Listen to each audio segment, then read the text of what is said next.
Let's look at a different disturbance to equilibrium that can occur, and that is a change in volume. Now, if we're looking at an aqueous solution, a change in volume of the container won't have an effect.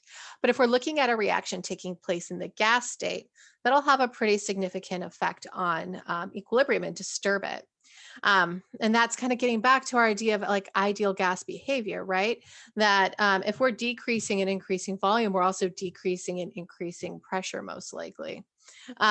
And so here's a reaction, and we're going to pretend that the system's going to stay at a constant temperature for the whole thing, and also it's going to be at a constant number of moles overall. So we're going to put in reactants, and it'll reach equilibrium, and we won't add any reactants or products to the system.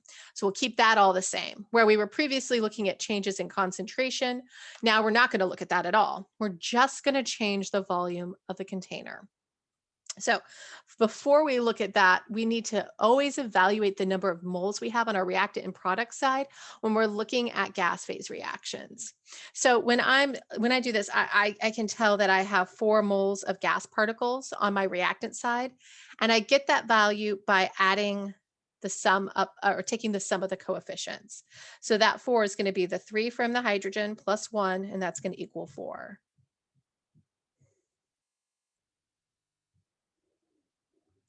And so it means that I have just 4 moles of particles floating around in this container if everything is reactants. Now, if everything turns into products, then I actually only have 2 moles of particles.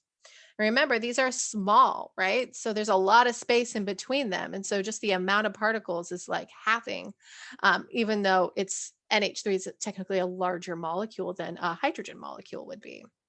And so that 2 is just coming from that coefficient because there's no other products to add to it.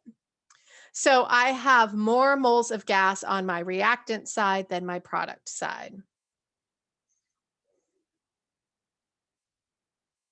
So as we decrease or increase volume, we're actually going to shift the reaction to a side based on the number of moles of gas rather than anything else.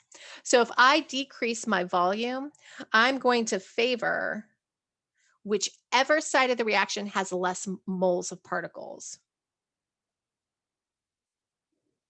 because there'll be less space for it. And so if we decrease that volume, this side has less, right? Our product side has less moles. So this reaction will shift to the left. I'm sorry, shift to the right, shift to the product side.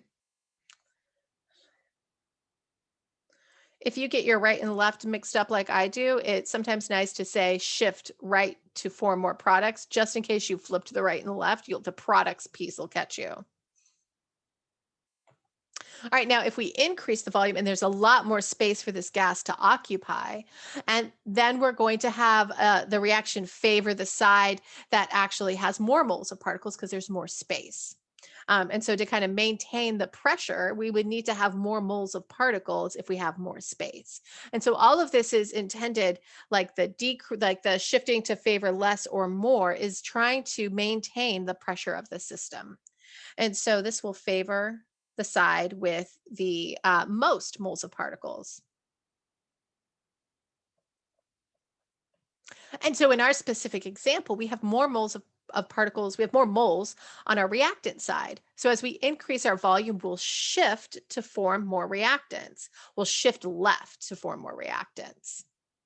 And so for this one, it's not going to be a set, it's always right, always left if you decrease, or like if you have to evaluate this within the context of the reaction. So step 1 is always saying which side has more moles, which side has less moles.